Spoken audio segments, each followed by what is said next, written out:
Всеки успешен бизнес започва с детайла. Всеки уютен дом с правилния избор. Вече над 20 години Roltex ЕООД създава решения за интериора и екстериора, които носят не просто стил, а комфорт, функционалност и дълготрайност.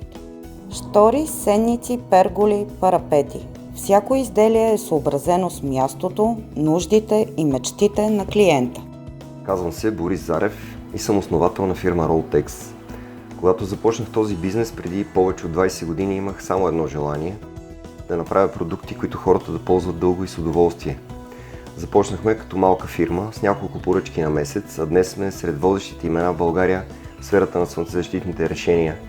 Най-ценното, което изградихме през тези години, не са машините или офисите, а доверието на клиентите и екипа, който стои зад мен.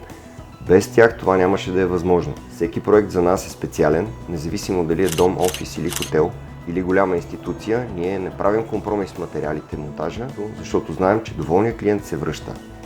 За мен най-важно е клиентът накрая да каже да, точно така си го представя. Затова винаги мерим по няколко пъти и обръщаме внимание на всеки детайл. Работата тук е разнообразна, правим всичко по поръчка, това означава, че няма две еднакви штори или седмици, всичко е съобразено с конкретното място. Ние не продаваме просто продукти, даваме решения. Слушаме какво иска клиентът, съветваме го кое е най-добро за неговия обект и бюджет. Това прави разликата. Доверието, което получихме от клиенти като Клуб Макси София, Нов български университет, Университет по архитектура, строителство и геодезия, Софарма и много други, е доказателство, че можем да отговорим на най-високите изисквания.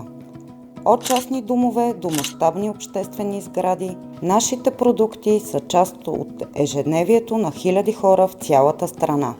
Най-голямата ми гордост е този екип. Хора, на които мога да разчитам всеки ден. Хора, които влагат сърце, професионализъм във всяка поръчка. Затова, когато клиент избере Roltex, получава не просто продукт, получава качествено дългосрочно решение.